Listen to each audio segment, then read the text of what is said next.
Hello, everybody. I was frozen in the beginning because I don't know if you've been watching the last couple months.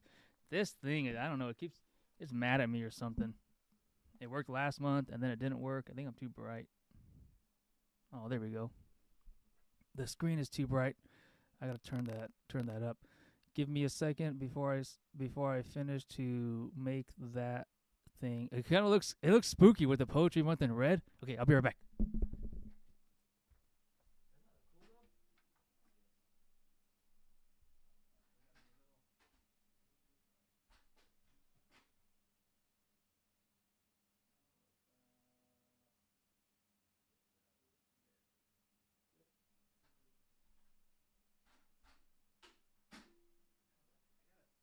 There's gotta be like a better filter or something. I don't know. It looks cool to me.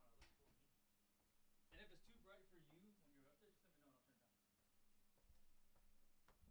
Because I can play with it over here. All right, I'm back. Okay. Welcome, everyone, to the Nervous Ghost Press Open Mic. This is National Poetry Month, so this is our National Poetry Month celebration.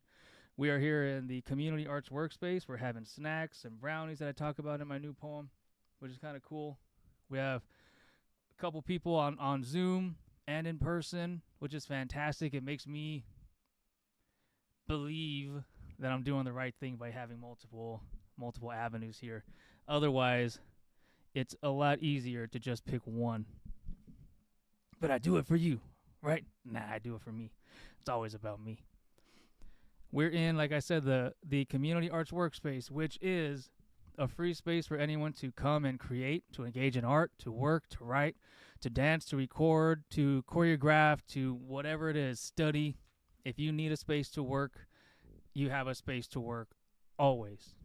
We are a 501c3 nonprofit arts advocacy organization with a goal and a mission to make arts as accessible as possible to anybody everywhere, wherever you are, whenever you need it, because we need it and it's important to us. All right, I got a bunch of buttons I'm clicking on over here. I heard a noise, and I don't think it was the camera. Technology makes me sound like an old man. We have an art gallery here, and one of my big philosophies these days is things get done when they get done. I don't want any arbitrary deadlines. We had a deadline before, and life happens, and so we're working with the artist, we're working with myself, all of us, but it will be released, and we'll talk about it. We'll announce the gallery. If anybody is a upcoming artist, you want to be an artist, you make arts and crafts, we'll find a way to put them up on the walls and give you an exhibit. That's what it's all about. Just let me know. Our new journal, I'm going to show it every once in a while. The Waiting Room 2, Volume 2, comes out soon, hopefully summer. This is the cover, back cover. It's pretty awesome. Our editors have done a fantastic job, so when you see them, thank them. Give them a high five, maybe some finger guns, whatever works. We have free workshops. I want to have more workshops. If anyone is interested in leading a workshop, just let me know too, and you could be a workshop leader. It'll be fun. It's awesome. I want to do some design workshops whenever I find the time. So if anyone is interested, I announce it every once in a while. Just let me know. Book design, all that kind of stuff. We are also thinking of starting a broadside thing where you submit poems or story chapters, stories, excerpts, and so on, and we'll print broadsides, maybe 1 or 2 a month. And then at the end of the year, we'll have a broadsides exhibit to celebrate, and then everybody gets your broadside. So that'd be something we're thinking about. Sign up for our newsletter. Also follow us on all the social medias. They're up there. There's a support thing. I added these 2 QR codes. They look a little different than the previous QR codes. It spent me way too long, an embarrassingly amount of time to make those QR codes, so appreciate them and use them. I don't think I can scan how many people, or I don't think I can track how many people scan them, but just do it. It'll make me happy. All right, let's get back to myself. The next event is May 30th, and I'll talk about that when I do my closing later. I am the community guest MC today. If you ever want to be the community guest MC, just let me know. I introduce you, and then the event and the microphone is yours, and you run the show. I'm your safety net, but you don't ever need me. So let's get started. I promised last month that I was going to read a new poem as a way to force myself to write a new poem. And the idea was that if I say I was going to write a new poem, then I was going to write a new poem before the day. Turns out that doesn't work because I wrote it today. So this is a workshop poem. And for anyone out there who is writing or working on new pieces, you can use our open mics as kind of a workshop. You can see how the audience reacts, how you feel reading it, how the words kind of bounce off the page out of your face. And so there's a lot of freedom, a lot of fluidity here. So this poem is called The Madman.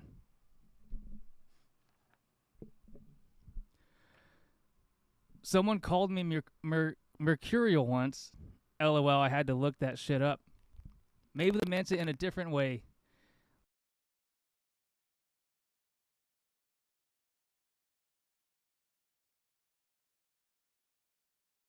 Why it does that? See this? And then, oh, you know what? I think I solved it. Hold on, am I back yet? Okay, I'm back. I think I solved it. I had something else plugged in. Wait a minute. Maybe it was this. Oh, Angel, did you hear that? See, I'm unplugging things and it's making the noise. I don't think I had things plugged in last month. All right, look at that. We're figuring things out. If anyone's watching, or those of you who are watching, can you text me if you heard any clickety clacks of a keyboard last time? Because if you did, I didn't use my other keyboard, and that could have solved it. And I had that thing unplugged up there. Okay. Yeah, we're going to go with that. All right, let me read this poem. Because once I turn off, it doesn't happen anyway. The Madman. Wait, am I even making noise? Hold on. Was I talking at all? Hey, wait a minute. Oh, there we are. I was scrolled. Couldn't see the meters. Someone called me mercurial once. LOL, I had to look that shit up. Maybe they meant it in a different way, like I'm going to be chill and laugh and make light of heavy shit kind of way. Or the don't fucking talk to me kind of way. Then let's go get some beers and get high kind of way. I never smoked, though, so maybe that kind of way, asking about things that mean nothing to me. Maybe it's an act still. Like before, has it always been? I was an asshole, when I found out who I was. When I left you in the dust and drank whiskey from broken mugs. Walked until that blister glistened bloodily in my white shoes. I said it before, it's goddamn easy to tie a noose. The hard part is untying one. Gotta move the body first, and it ain't just dead weight no more. It's generations of broken hearts, of potential loss to the abuse and waste and wasted time and waistlines smaller, but for what? And at what cost? I had some fucking carbs again. Hot damn! Remember when I had to schmooze with some fucking assholes who think they mean something? I mean, to whom? Seriously, outside your circle, you're a fucking Roomba in a clean room. The only brush stroke on a canvas you're too scared to paint, because what if it don't look good, bitch? Anything is better than nothing. Than silence. These fucking kids just sit there thinking everything's against them, having everything in the world, pockets filled with galaxies and glazing over each other's sneakers. No more sneaking home. Your mom left the door open. Where's the backhand? I picked this fucking belt. These bruises are mine, and my broken bones are still building character. There ain't no more characters these days. Movies are filled with jump scares, jump love, jump up if you want some, you losers. You think reading is cool, parentheses, well, it is. But I'm still crying under tables at school. These words are mine, ripped out and ripped at, torn from and in violence. A choice, it has to be a choice. A default stance of fear is deadly, waiting to die in a quiet contemplation and empty fucking faces, blank stares and train stations back home. But home is gone. Remember the last time. It's these bones. These bones are mom. They're cracking under each step. Sacrifices left to looking up at us, wondering what the fuck I died for this? I died for this? Well, it's the best I got. I was in that tube yesterday. They're supposed to tell me on Monday whether it's life or death, but really everything is life or death. What I'm hoping for is the most is having some of those goddamn brownie, blondie, cupcake G things. Jesus Christ, I love them. And I don't even care what's in them. Ingredients I counted and couldn't name a single one, but my taste buds lose their fucking shit. My insides melt and writhe. Have another one. The box is empty. I did it again. I just can't stop. Maybe throw some ice cream on it, spoonful of fuck you, the dancing in fields, so you know there's one more thing to ask, perhaps to the mercurial madman. Put your fucking hand down my throat and pull out something good for once. Find some hope inside me, a bright light, and sell it by the gram. Find a way to solve the puzzle and the trick. A small piece, just a glimpse of the magician's hat that I am. And that is the madman. And so I bought these brownies. Oh, you know what? We have time. Rebecca, we have time.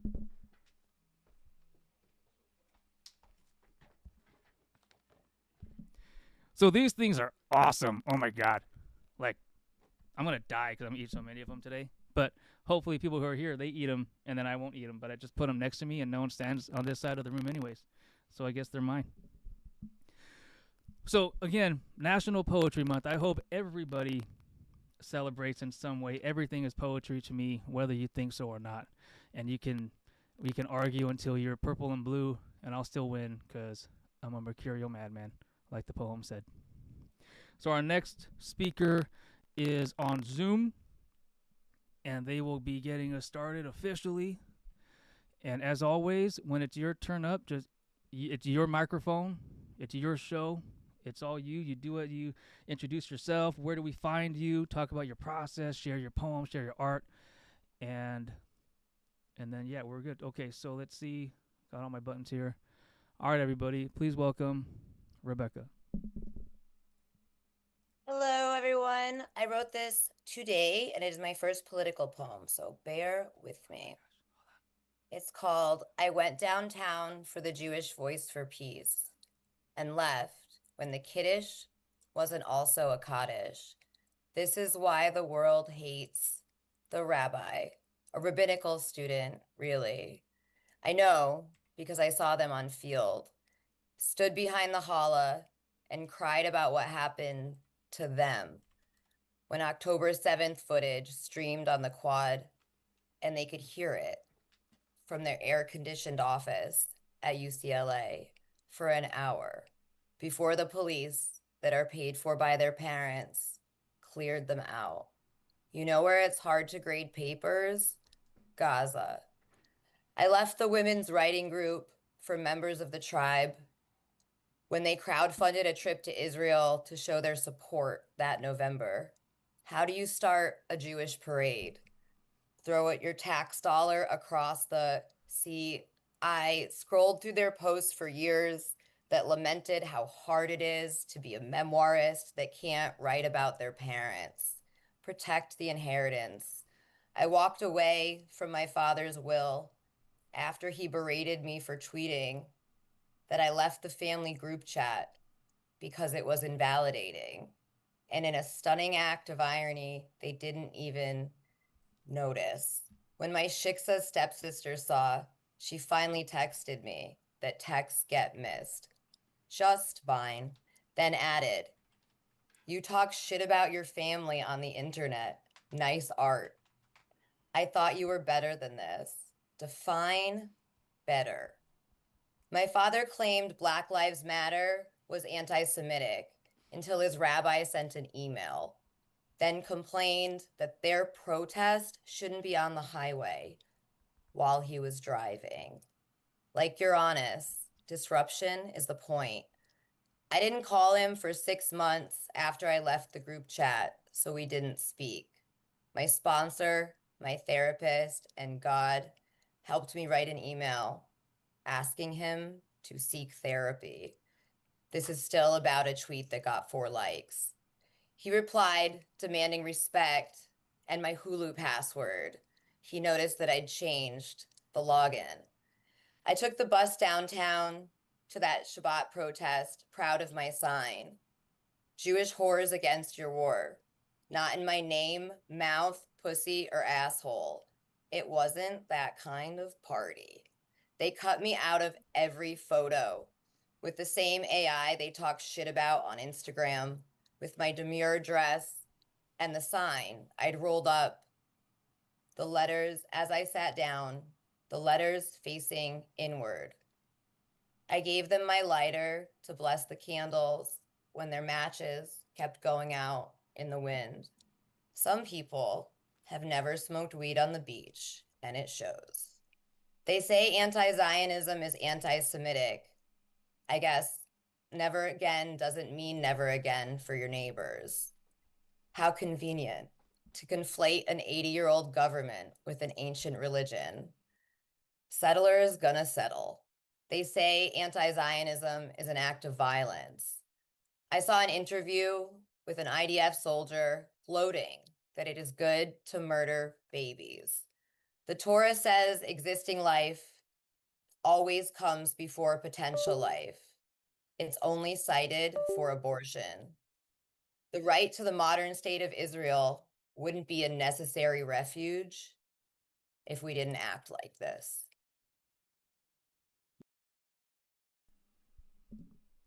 Awesome. So, hold on. I have my notes, but I froze again. I thought I solved it. I didn't solve it. I didn't solve shit. All right. Thank you. Thank you for sharing. And you know what? Being disruptive, I think, is what we're doing. That's it. And so I'm always for it. I think, you know, how a lot of people talk to me about, you know, politics and are we going to be political, and I'm like, do it. You know, there's a lot of connection between art and politics, and my response is always, we are political. And so whether or not we're writing something political, it is political because we are political, because we exist. And so dive into it, run with it. I'm cool with that. And so thank you for sharing. How just so we have oh, you have a couple minutes. How do you feel about reading it after, you know, we spoke earlier, everybody, but Rebecca, how do you feel about reading it out loud? I feel great, honestly.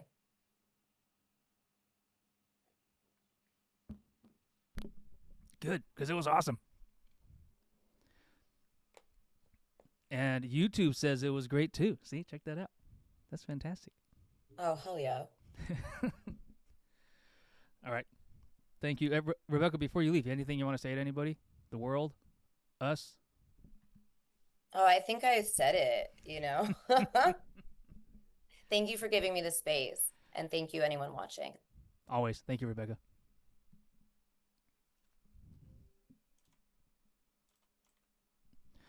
All right. So, someone watching this in the future and now, help me, because I solved it last month. I swear. I unplugged everything that I plugged in before, and it did it again. But, anyways, who here in person wants to go next? Was that Angel? All right. So, we're going to spend a little time because I think it's too dark on the camera, but it might be too bright for you, but yeah, let me know if it's too bright and I'll fix it. Is that too bright? It looks a little too. Let me. It's hard not to. Let me work on it. Hold on. See, the cool thing about being in charge is we can do this, and we can't get in trouble for it because no one is here to yell at me. Oh, configure. It's configure. I did this last time. I was messing with it. So let's see. Brightness. Oh, okay. So I made the brightness on the TV a little better. And then what I'll do is make the brightness of the actual camera lower. So I'll be right back.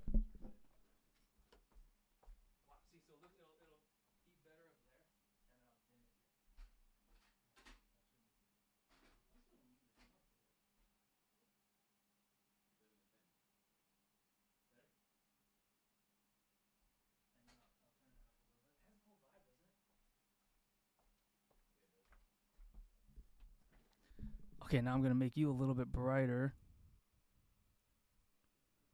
I think that's good enough. It's got that cool vibe, the Red Poetry Month underneath. Yeah, right. I'm kind of cool with that. What do there's like a lot of things in here. I don't even know what they do. This one I'm moving doesn't even do oh, it did something. White balance. There has to be like a really good photographer somewhere that knows what this does. All right. Enough of that. Enough of my nonsense. Angel, take it away. Hi, I'm Angel. I have 2 poems. They're kind of brief. Am I good on the audio? Yeah. Can you hear me? All right, cool. This first poem, I said it was going to be untitled, but I think I'm going to title it Air and Water now. I felt hopelessness consume me. My body hurts and I lose capacity for expression. Hope is easy for me to lose, and I end up slithering with the snakes. But now and again, in moments of darkness, I feel its glimmer, a spark, and I'm just an engineer who needs to learn how to effectively use that spark. I've soared with the eagles before, I can do it again. To change is human, to err is human, remain constant human, fight human, change, persistent human, trudging through the muck, but resolve is cleansing. That was my first one. And the second one, I titled it When I'm Happy. I can breathe, I can walk, I can feel pain, I can satiate my hunger, slake my thirst. The world is a garden, our lives are gardens. I feel my roots digging in the soil. I can stand firm and I can take the sunshine, the heat. I can take Mother Nature's harsh gaze, and I can sustain myself. I am a tree and I can stand tall. I can swim, I can run, I can feel pleasure, I can grow hungry, I can grow thirsty. I can survive these conditions. The world is a garden, our lives are gardens, and I'm every part of it. I am the soil, the leaves, the water, the tree. I can move and form in different shapes. I give purpose to myself. I am purpose. Self-fulfilling, fluid, unrestrained, unless otherwise by my own discretion. Balance, firm rigidity when necessary, fluid mobility when needed. I am human, nature inspires me, the world scares me, but it comforts me too. Thank you. Thank you. Thank you. That was a fun one. I'm good, right? And I didn't. Unless you want to stay while I talk. Oh yeah. So your poem reminded me of Frankenstein, the novel. You weren't in my class for Frankenstein, huh? No, it was not. But a lot of it, we talk about what being human is, and that you have here, human is change. And I say mistakes, the fight, the soil, all of it, and comfort and fear, unrestrained, and all these things. And I think as humans, we got to be more human. We have Precisely. to. Yeah. And there's such this, and especially with art, and this is why I'm appreciative of your piece. With art, so many people are afraid if it's not perfect or good enough or whatever people think it should be, it is, and that's it, and that's good enough. And as far as being human, we are. That should be good enough. And so there should be this baseline, maybe it's idealistic to think about this baseline of being human and being good, and then it just gets better. Because some people suck. I think we all agree. And as soon as I said it, everyone thought about that one person that they know that sucks. None of them are in this room, I hope. But yeah, I'm glad you shared. I hope that after everybody shares, we all come back and we speak and we talk together. I think we can. I think we're gonna have enough time today, not for a Q&A, but for a discussion. I always like those discussions. All right, thank you, Angel. Appreciate it. Thank you. All right, so I'm gonna do it this way. Oh, perfect. I was just gonna ask who wanted to go next, and someone had messaged me that they want to go next, so it's perfect. All right, our next reader is returning, and if I get this wrong, you could hate me for forever. But they are coming at us from Louisiana, and so please everybody welcome Alicia.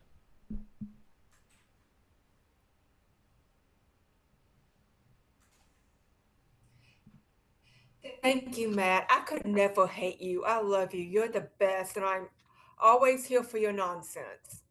Awesome. I published in the Underland Review in the February. Awesome. Can you hear me? Matthew? Am I good? Awesome. But this one is called Expunged.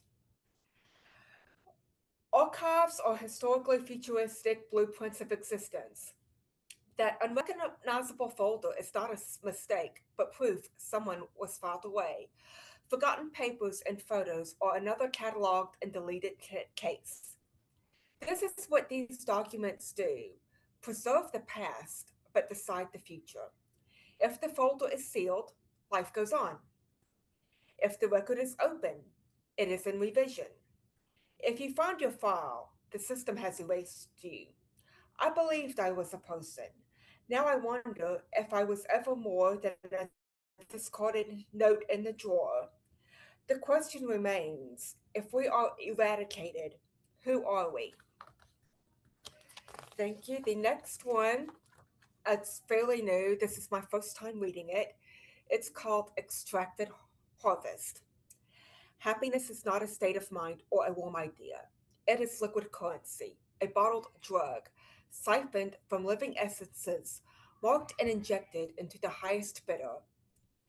Extracted nectar leaves the donor stripped, with vacant hands reaching for a joy that will never return. Distilled smiles, stolen laughter, whispers, and harvested sparks of ghosts trapped in bottles behind the glass. And this last one, and this might be my second time reading it. This one is this also kind of has a Frankenstein vibes. It is about the pitfalls of immortality. It's called Immortal Specimen. They claimed death is curable. Arteries revived, bones rebuilt, nerves regenerated, organs replaced. I fell to my demise, only to be reanimated after I hit the ground. I drank the poison, only to be resurrected with amputated despair. I refused nourishment, only to be force fed mandated hydration. I experienced grafts and visions and memories, none of which are mine. Recollected identities bleed and twist into one another. I don't know what parts are real, what is reconstructed, what is natural. I am not repaired, but recycled. Immortality isn't mercy, it's a sentence. The scariest part? They never cured the will to live, just the ability to die. And thank you very much.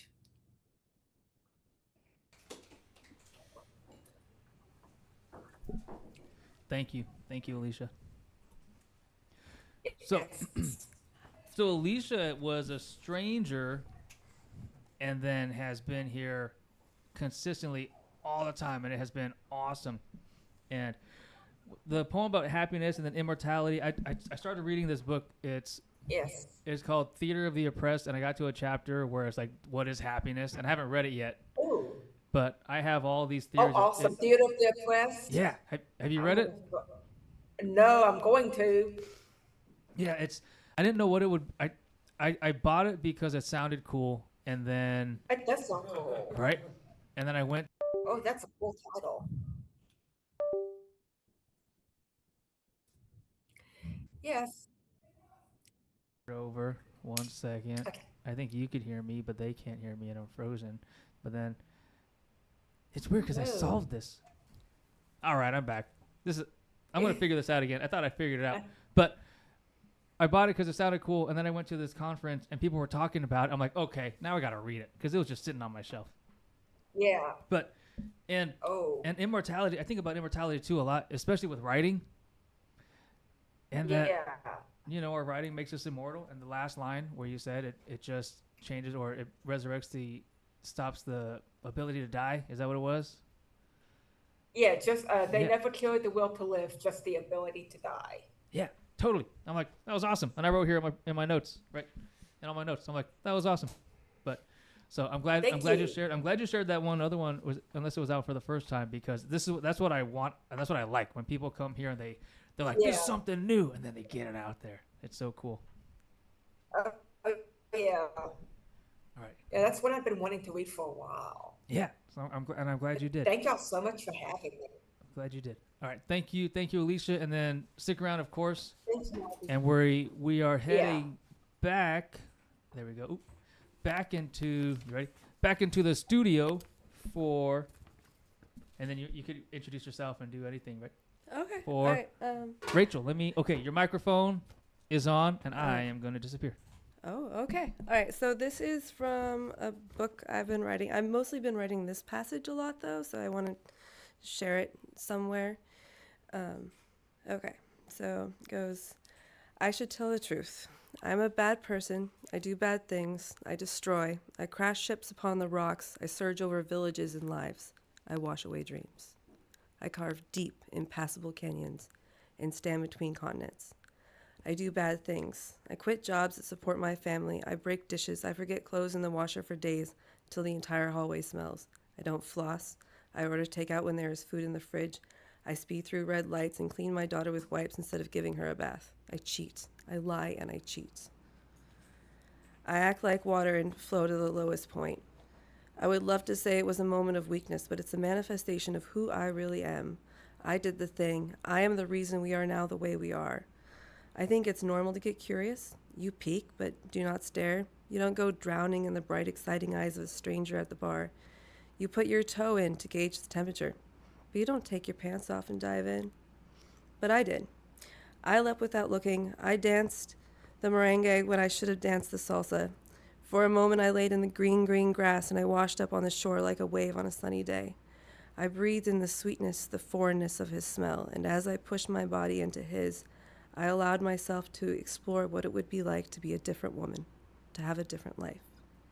In the morning, I closed the door on that part of myself, told myself everything was fine. I can be okay like this. If you want things to be okay, you sneak, you hide. You don't commit a crime and immediately confess.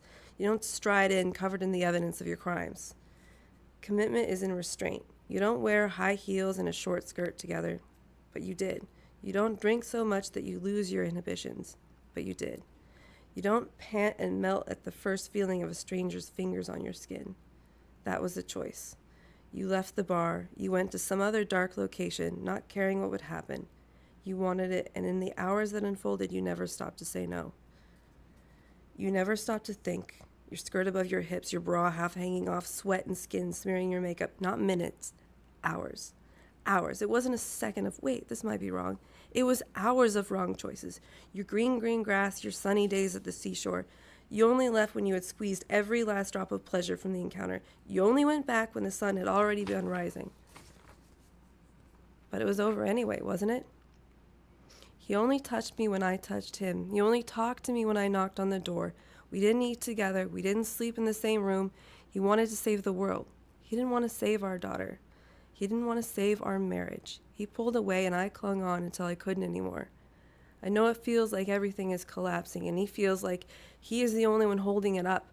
I know people are losing things, real things, but I lost something too.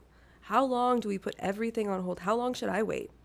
I want a person. I want my own person. You can't cling on to a heart that isn't yours. It's still wrong. It is. But at some point, one more wrong thing won't make it any worse. You can't kill what is already dead. I have one more thing, but I don't think I'm going to read it right now. Okay.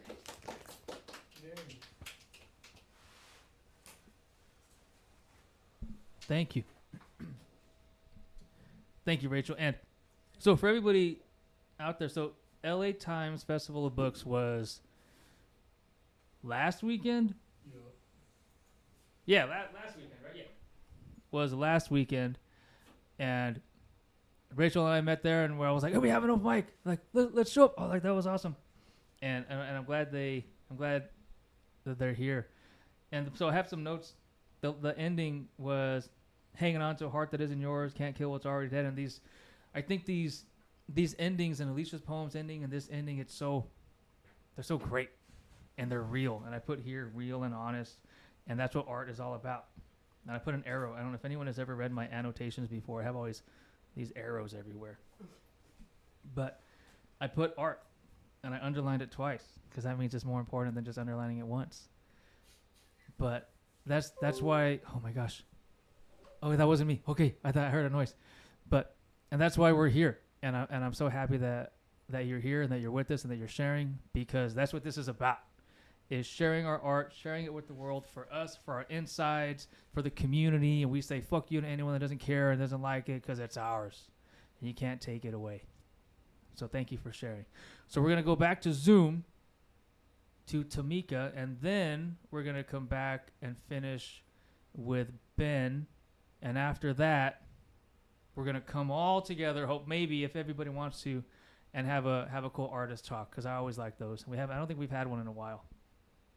So please, everybody, welcome, joining us again from the Zoom world, the space machines, is Tamika.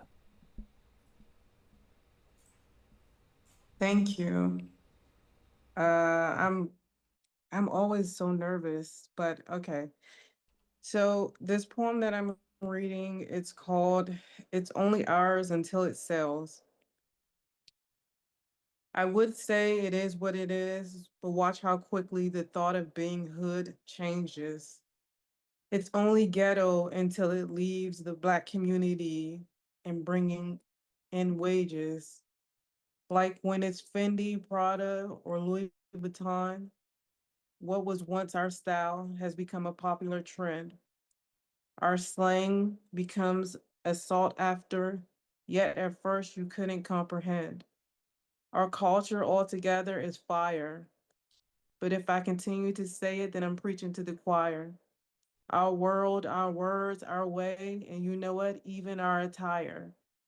We are a walking money sign. Black is profitable, but Black is bad, but not when it's marketable. They borrow our rhymes, our beat, and our flow. They are the first to tell us that we have to go or tell us no. We are the first ones blamed for that petty crime. And you'd think society has changed after all this time. They steal from us, I chuckle. But they won't steal or take our struggle. They wear our looks, steal our music and our ideals, yet we're the trouble. We're constantly taken from, but not the label we were and still are given. We work hard for what we have while they are comfortably living. Because they are constantly stealing, then hide behind a skin color like that's really concealing. They can't hide what's our truth because it is what it is. But they still try to rewrite our history as though it wasn't what we lived. We get looked at closely, monitored, and scrutinized for it, while they get lifted up and praised for it. We can be sitting under the same tree, same vines, same roots, yet we are the first when the gun is loaded and it shoots. Different opportunities for reception, yet we have the same expression. And for us, we have a different type of protection. Not the police or politicians, they try to keep us stuck by oppression, but by faith in a power much greater, a belief in a savior and a creator. And although they try so hard to close us behind a door that says Blacks only, they try to fit us in the box. And I say, no more. But we've already seen it. And we're too big to be boxed in. We don't fit. Because one thing about us, we never give up or quit. They try to steal our flame, but we stay lit. So now I'll just tell the truth and call it what it is. Every creation, famous hit song starts with us. We are where it begins. So sorry, not sorry to toot our own horn, because we are deserving. We have so much skill. And besides, if we don't praise ourselves, then honestly, who the fuck will? Thank you. Thank you, Tamika. I have my notes here. And the first thing outside of the poem is I'm starting to think you're not actually nervous, because you always say you're nervous and then you kill it. And I'm like, I don't know. I think you're tricking me. No, I'm just kidding. No, I'm not. But no, I'm not. I'm so nervous. I wanted to read another one, but I'm so nervous. So if you want to at any point, just send a message, let me know, and I'll stop everything and we'll do another one. Unless you want to do it right Okay. now. No, no, I no, mean, I no. can do it right now. I'm just trying because it is National Poetry Month, and so like I have like all these different. I intern at a shelter, and I had the residents at the shelter give me prompts. So I have all of these different like things that I've written, and I'm not sure like what's the feel like. What should I go with next? But I want to read one, but I'm just not sure what should I go with next. I don't know. Flip a coin. Any of them. All of them. All of them. Yeah, right. You have no idea. Uh, let's see. Um, so I'm gonna ask you a question. Sure. Would you like uplifting? Would you like something based off of a memory? Or would you like something kind of trauma based? What do you all think? I heard someone say trauma based. The audience here. One someone said uplifting, so you have a choice between Uplift uplifting or trauma based. that doesn't help because I wanted someone to pick for me. Well, hold on. But Someone else okay. just said so. There's two people uplifting, so I guess the consensus is Okay, uplifting. There we go. Uplifting it is. All right, here we go. All right, let me find it. Where are you? I'm sorry. Okay, so I'll do this one. This one is pretty uplifting. Kind of in between. So it says, when everything is dark, my light blazes through. Once a flicker causing a sweltering heat to grow into a bright yellow, orange, and reddish light, struggling to keep that shine in my eyes while watching it ignite. It still rises, loud, a voice that's borrowed, shining bright, refusing to be swallowed, too certain to be dimmed by any shadow. They try to name it they try to name your frame too hollow, seeing through you, yet you stand steady because the dark is not gentle, it's sharp, it's heavy. It's something you don't just choose to walk through. The darkness keeps you broken and it drags behind you. It crawls, snuggling beneath you, and you carry it in your chest. Even when you don't feel like it and your body is at its best, you still carry your light like it belongs there. You you give you give up, you want to give up, stop trying and not care because life asks you to quit your race, to just stop, to fold in, to fall out, to let go and drop, to disappear, fading away from your light quietly. But there's something that refuses to quit inside of me, something that burns because I push it to, because I fight when I'm not sure what to do. I pull myself together when I start to detach. My drive is my force that strikes the match, and my perseverance is the fluid that feeds the flame. My resilience keeps me standing even when pain turns to shame. When the wind should have taken it out, it burns even harder. My strength, my honesty keeps me moving forward when life gets darker. My unwillingness to give in builds it higher and higher until it becomes impossible to ignore. A vision of flames, a beautiful fire. So when the darkness becomes closer and it closes in, and lose and loss after loss makes you feel like you just can't win, when there are unpleasant moments that cause you painful trials, and it feels like you're running a marathon, yet you haven't run a single mile. And if life feels too steep to continue to climb, and the air you breathe is a pressure making you a voiceless mime, yet I push through that pressure to use my voice. I stand up, hold on, stand out, and I make a choice to stop waiting for light to come to me, to become lit. I create my own brightness. I set my own fire, and my light shines the way that I made it. Thank you. Hell yeah. Thank you, Tamika. Something that both poems kind of made me think about was endurance and our never ending fight and not quitting and all of it. So appreciate it. Definitely uplifting. Thank you, Tamika. All right, we are back in the studio, the stage, I can't think of a third one. So embarrassing. And we have Benjamin is gonna share for us. Let me change the camera system here. Turning on your microphone, so don't say anything because now it's live. And all right, Benjamin, take it away. So, first I want to say, Matthew, thank you for the opportunity for this. Art comes in many different forms, and these poems that were read, what Rachel read, Angel, is incredible. But art comes in many forms, and I've done something completely different. I kind of feel out of place because there's a poetry, but I did create art.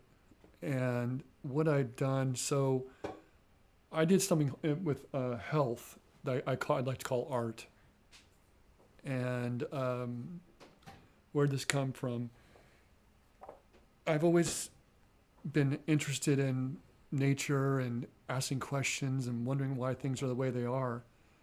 I was always a curious kid. And so that took me through my whole life. And in 2006, one of my sisters got sick with cancer.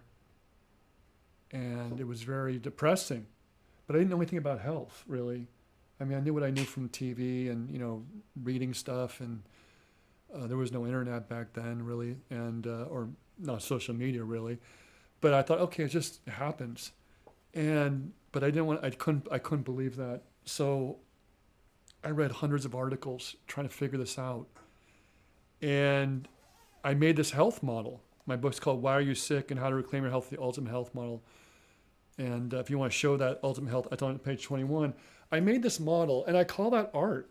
Art comes in many forms. And it's a way for people to look at their health and understand it in a practical way. Because everyone's so concerned about their health. I'm 56. People are like, why do I have this problem? Why do I have that problem? So all this anxiety, confusion, and all this stuff, I've tried to make it as clear as possible. And so I created this model, and I created a book around it. And I thought, I'm gonna write a book. My friend said, because I was a health coach, and I had no intention of writing a book. I'm like, so I kind of feel out of place here because you guys are such wonderful. I mean, Tamika, I'm jealous. I wish I could write like that, or what Rachel's doing. I feel kind of like an imposter in a way. I do. Like, I'm just an author. I'm not a writer. But I had to do, so I was a health coach, and my friend said, why don't you write a book? I said, okay, I'll write a book. I knew nothing about writing, about publishing, about publicists, lost tens of thousands of dollars, spent tens of thousands of dollars making the book and marketing, all these things. But anyway, so I created this book, and then I created an audiobook around it. And if you look at the cover, it's got all these characters. So I created art. I made an audiobook that's actually art. And I kind of do feel like I fit here. So I made a movie in your ears. So most health audiobooks are boring, dry lectures. I made an entertainment spectacle for people to listen to about their health. You can listen with your kids, your friends, your family, whoever you want. But it's not boring. So these cartoon characters I created, they do all the talking. So it's a comedy routine, a science lesson, and a podcast all in one. So you're going to laugh, you're going to cry. And so I thought, and so when I did this, I thought, oh my God, everyone's going to love this, right? I've sold like 200 copies in 2 years or something, or less. I mean, I sold 200 copies of my book. I probably sold 50 copies of my audiobook. I don't even look because it pisses me off. It's like, I make this fucking incredible shit and no one cares? And you got some moron out there, making a book called, whatever, I don't want to say the names of the books. I guess I can here, can't I? No, but these health books are selling millions of copies. And I read the reviews like this is a piece of shit. My book, I got 4.9 stars. It's won awards, but the struggle's real for all of us. It really is. And I'm so grateful to come here. And then also I created something called Cell City. What did I do? I made health into, besides being an entertainment, I don't know if anyone's seen the movie Inside Out. We've seen the movie Inside Out. You seen the movie Inside Out? Yeah. Maybe you've seen the movie Osmosis Jones back in the early 2000s. Yes. Is that one of the best movies ever? It's fantastic. Okay, good. So we're on the same page about it. So I basically created Cell City from Osmosis Jones. And I realized when I read that, in my book, I write the mitochondria is the power plant. But I thought to myself, if it's a power plant or an engine, then maybe we can expand this out. Then I thought, okay, this explains most things in health. Because if you think of it like Osmosis Jones, and that's what my tagline is, what if Osmosis Jones met Inside Out? That's what Cell City is. I like that. So people can learn, they can understand, kids can learn about their body, about why they have this condition, that condition, and everything's connected. Your psoriasis, your Alzheimer's, your dementia, your Crohn's, all the ones they say they have no cures for. Alzheimer's, we have no idea it just happens. It's genetic, it happens, we don't know why. And from what Angel said, nature, nothing just happens. Everything happens for a reason. And that's kind of how I live my life. Everything happens for a reason. And that's how I created the Cell City and the audiobook and everything else I've done. So thank you for your time. And it's Ultimate Health Model. I own that term because I trademarked it. So anywhere you see this term, that's me. I own it, Benjamin. So if you see that with someone else not my name, Benjamin, we have a problem. We're going to talk to some people, and we're going to get my lawyers on that. But spread this because, one of our other mantras is we help people stop being afraid of their health. How many people are afraid of their health, Matthew? A lot. A lot. They're like, oh my God, I got this problem. Well, my doctor said this. We clear the confusion. We give them clarity with this Cell City so they can live their life and be happy and not be afraid. And then they can start answering their own health questions with the Cell City framework I created because I teach that to people on how their own Cell City works because we all have our own Cell City. It's not, Rachel's Cell City and Angel's is different than mine. And when you understand how your Cell City works and you work with it, everything gets better. I'm not saying it's a cure everything, but you'll start feeling better, looking better, because you understand from a city perspective, like we live in Los Angeles, because the body is like it's engineered, is what I believe, and then it just kind of all works out. So I hope all that made sense. I know this is a poetry reading, but I'm trying to get my message out there too, and I think what I've done is art, and so thank you for the opportunity.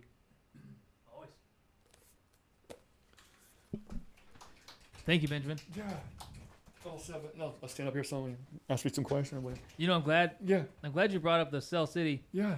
Because, and also, you are an artist and you do belong here because, like you said, you made a movie for our ears, and a lot of audiobooks suck. That's just, it reminds me of the old school DMV videos where, I'd rather die in a car crash than listen to that guy talk anymore. Like, Jesus. But the idea of Cell City is awesome because whenever I get a cut or something, I imagine these little dudes going over there and fixing it, like Osmosis Jones and everything else. But yeah, thank you. And it's funny, we were chatting about, I haven't had many carbs, maybe like 3 carbs in the last 2 months, and I bought a box of these brownie things I showed everybody. Yeah. I haven't opened it yet because part of me is like, I want all of them. Yeah, but I want none of them. No, I totally oh get my that. gosh. Yeah. Well, before I get off the mic here, let me say something about that and make you feel better because when you understand Cell City, you understand that carbs are not evil, and there's so much carnivores and these low carb people, and carbs are not you don't want to eat a lot of carbs, but the problem with carbs or sugar is not the sugar itself. it's the mitochondria or the engines. So here's what's going on. So I'll kind of give you a kind of just a quick overview what Cell City is, and you can kind of go, wow, I can see that now. So if the blood vessels are waterways, your blood vessel is mostly water, right? So think of it as waterways. So what happens, the sugar is gasoline. So if we think of it like an analogy, because that's how you got to think of it as like a city analogy, the gasoline's in the waterways, and it's dissolved, and that's sugar dissolved in the blood. So what happens is when those engines and the mitochondria are broken from bad lifestyle factors, from too much sugar, so too much sugar is a problem, or stress. Stress is one of the biggest ones, actually. That's more important than the cookies. Stress is is worse. And what's called circadian rhythms, the sunlight. If your circadian rhythms are off, that's really bad for your mitochondria. So when those mitochondria or engines are broken, then they can't take the gasoline, because if you put gasoline in a broken engine, you can blow it up. So it's the same principle, so that the body's so smart, it knows if we take all that sugar and put it into the cell and into those engines, they're going to blow up, and they're going to blow the city up. So that's what insulin resistance is. It has to protect those engines, because the engines aren't working. It's not the sugar that's a problem. And that's a big aha moment for people when they learn that, because so many people think it's carbohydrate diabetes caused by sugar. It's not sugar. It's the fact the engines are broken. I hope that makes sense. Yeah, totally. You know, it's in writing and in school, we teach the students not to have any jargon and overly jargon stuff. And I think a lot of medical stuff is they say things and we're just like, what the hell are you talking about? Make it make sense in some way that I can digest. Yeah, right? that's what Cell City is. It makes it make sense for people so they can stop being afraid. Yeah, totally. So thank you so much. I really appreciate it. You know, and a big part too that I think is helpful is all the connections that everything has. Everything is connected, and all these things are connected, and everything we do connects to something else. And you know, I was thinking about connections and cool segues, and the next segue is to connect with us. There you go. Perfect. I had to warn you because I didn't want you to look up. Oh, right? Yes. I'll see myself. That's okay. We're good. And so, as always, everybody, stay connected with us and come here and speak. And like as you've seen, our open mics are open. And if you have something that you think maybe isn't creative or poetic or artistic or whatever it is, it is. And it is because I say it is, because this open mic is my open mic, and by virtue of my open mic, it's your open mic. And my rule is everything is art, because everything is art to me. And if you want to come here and read an essay or some theory you have about something, or your job, or a text thread on your phone because it was funny, do it. Because if you speak and you're here and part of the community, that's good enough for me. And so I'm going to open it up to anybody here. Those on Zoom had to go, but we thank them for taking the time and joining us. From both of them are out of California, so it's getting to be a little later over there. But if anybody here wants to read again, or we can have a conversation, then we can. Otherwise, I can say my closing remarks, and then us here in the studio can hang out, paint some more, have all these freaking brownies, of course, and then get on with our lives. Does anybody want to go again?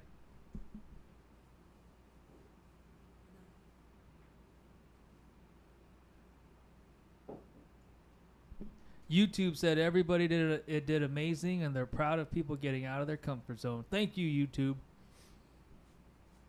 And whoever you are, you maybe can come up next time and get out of your comfort zone. Not that you're in your comfort zone, but get out of the YouTube comfort zone. All right, so I'm going to show once more. This is the Waiting Room Volume 2. This is the proof, so it is a work in progress. It's not the final cover, but it'll be pretty close, pretty similar. It's awesome. We have another proof. Let me grab it. I thought I had it.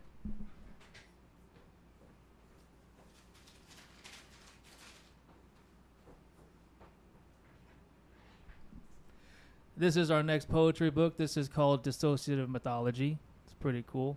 made the cover, all the cool stuff. These are our planned release date is in the summer, but of course, as I said earlier, we are going to get things done as we get them done, because I would rather have what we produce be something we're proud of than try and meet some deadline. And so thank you everybody for being patient. Our next open mic and arts event is May 30th, here in person and on Zoom, of course. I think I'm realizing it's Zoom. Zoom is the problem. And maybe I need to update it because I unplugged everything. It hasn't happened again since I closed Zoom, but I will always have Zoom open. I will carry the stress of this audio to make sure we can always have the people on Zoom here and everybody with us from wherever you are. Just know that I will carry it, and you're causing me an earlier death because of it. But I'm here and I'm grateful forever. Maybe the guilt will make you find someone to help me fix it. Yeah. Or send some money our way, which is, of course, the support. Oh, this is not the QR code. I clicked the wrong button. The QR code right there, the one on the left. But I didn't realize this, so someone let me know too. Text me or message me. Are they too close together? I'm not really a QR code expert. But anyways, so just to close out, thank you for celebrating National Poetry Month with us. Thank you for celebrating the arts with us. Thank you for always being part of our Nervous Ghost Press family.